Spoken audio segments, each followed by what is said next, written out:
Hello everyone, welcome back to the channel. So today I would like to have a quick discussion about knife grips and how you hold your knife. So there are two types of people that are going to be watching this video.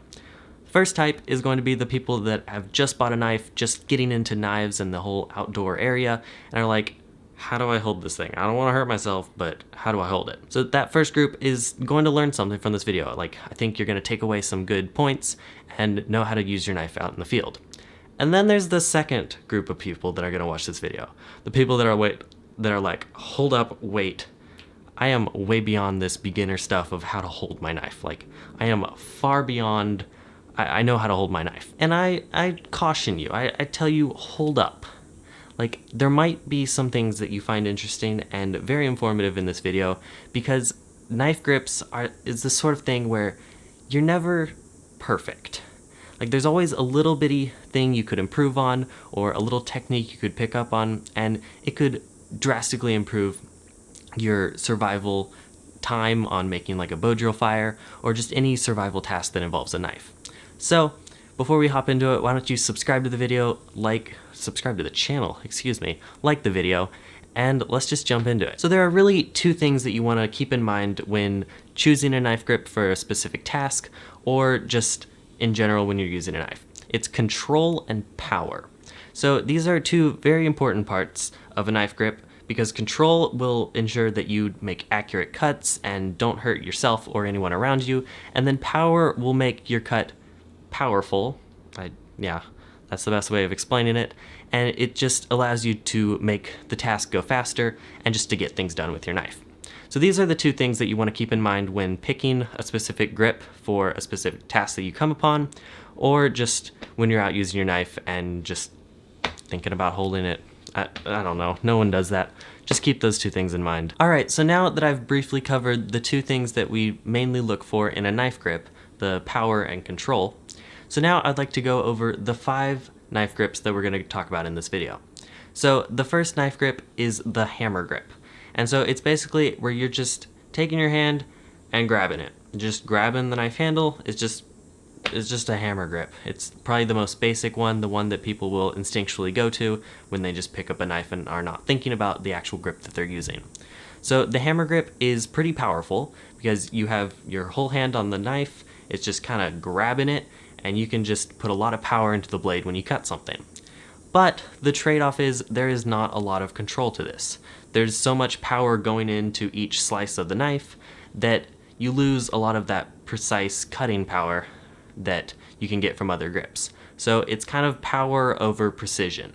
So this works if you're like carving some wood that is not needing to be like super delicate and like very specifically carved. You're just kind of hacking away wood. That works great.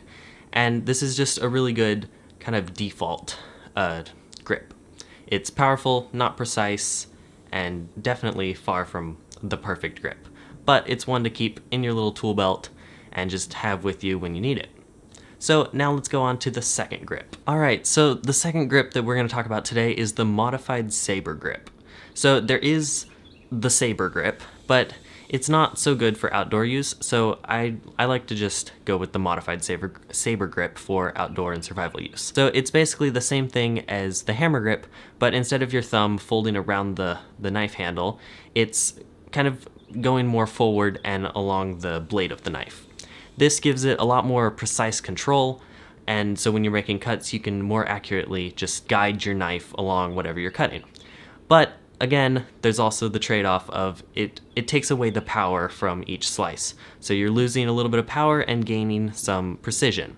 So it's kind of the opposite of the hammer grip, and it's also really useful in the outdoors when you're like doing specific and like precise little tasks like carving a notch in a fireboard for a bow drill, but you don't have a lot of power to it.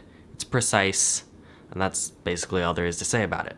Alright, so moving on to the third grip. The third grip we're going to talk about is the reverse edge in grip. So this is the stereotypical slasher movie. The man holds it up and then brings it down and stabs the victim. It's that grip where it's basically a hammer grip, but with the blade coming down instead of up. And the reverse edge in is where the edge is going in towards your body, and so it's got a lot of power behind it, but there's absolutely no precision because you're just kind of stabbing. And it's not used every day in outdoor or survival, but when it is used to like butcher an animal or get through something really hard, then it's quite useful. And so the fourth grip we're going to talk about is the reverse edge out. It's basically the same thing as the reverse edge in, but the blade, instead of facing towards you, it's turned to face outward. And so again, just like the one before it, it's got a lot of power, absolutely no precision behind it, and it's not used every day, but when it is used, it's very practical and useful. So now let's get on to, I think it's the fifth? Yeah, it's the fifth one. All right, let's go. The fifth one that we're gonna talk about today is the forward hand knife grip. And it's also known as the Filipino grip by some people, but the forward hand knife grip, as most of these are, is a variant of the hammer grip, where you're just kind of grabbing the knife, but the difference is your thumb. Instead of wrapping it around like the hammer grip or putting it along the flat edge of the blade as the modified Saber grip, it's positioned on the spine of the grip. And so this adds a lot of precision to your knife. You're able to make really precise and very small cuts with this grip, and as the kind of trade-off is, there's not a lot of power behind it, but it's still got a decent amount of power because your thumb is on the spine of the knife and able to push and put some power behind the blade. So this is personally my favorite knife grip. It's got a perfect little combination of precision and power, and I personally use this 95% of the time that I'm out in the field.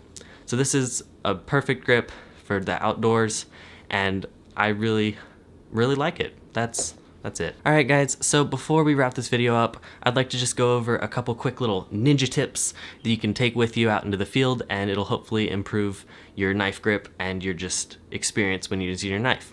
So the first tip that I got for you is keep your knife close. I'm not talking about don't lose your knife. That's obviously a given and definitely good advice.